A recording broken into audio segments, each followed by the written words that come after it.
Ndabasuhuje mu izina ry'Umwami wacu Yesu Kristo, amahoro y'Imana n'abane namwe.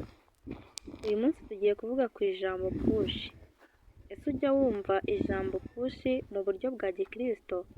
Pushi bisobanura gusenga kugeza ubwo hagira ikintu kiba, cyangwa se pureyi until something happens. Ikintu cyose uburiye umuti, jya usenga wongere usenge nturambirwe kugeza ubonye igisubizo. Ni ubutumwa bwo kudacika intege, ni ubutumwa bukomeye bwo kudacika intege mu isengesho. Ukunze iyi videwo ukande like, utere na komenti, wisharinge inshuti zawe ndetse ukande na subscribe, tujye turushaho kubana muri video zose tugenda dushyiraho. Uraba ukoze cyane ndetse urabona dushyigikiye bikomeye. Abakristo benshi bacika intege iyo basenze igihe kinini ntibabone igisubizo. Ariko ijambo ry'Imana muri Matayo 7:7 haratubwira hati: musabe muzahabwa, mushake muzabona, mukomange muzakingurirwa. Ndetse no mu Batesalonike ba mbere 5:17 naho hakavuga hati: musenge ubudasiba. Pushi itwibutsa gukomeza gusenga tudacogora. Pushi, pray until something happens, cyangwa se gusenga kugeza ubwo hari ikintu kibaye.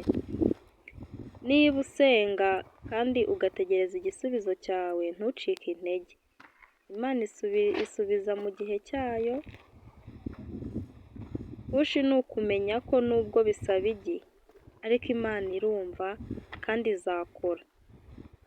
Nugera mu ngorane, ibibazo n'amakuba bikuziye, uzajye imbere y'Imana wihererane nayo, upfukame maze uyitabaze. Iyo Imana uyitabaje irakumva, iragusubiza. Wigisha inama uko wakwitwara mu kugira ngo usohoke muri ibyo bihe bigoye, muri ibyo bihe bigukomereye urimo.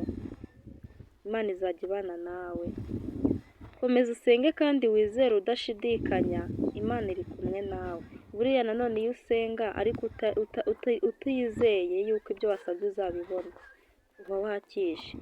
Buriya gusenga no kwizera ni ibintu bijyana. Jya wizera Imana, na nyuma yo gusenga wowe gusigara witotomba ngo ugire andi magambo urenzaho yo kwivovota. Hoya, Imana isubiriza mu gihe cyayo, mu gihe cya nyacyo ibona ko gikwiriye.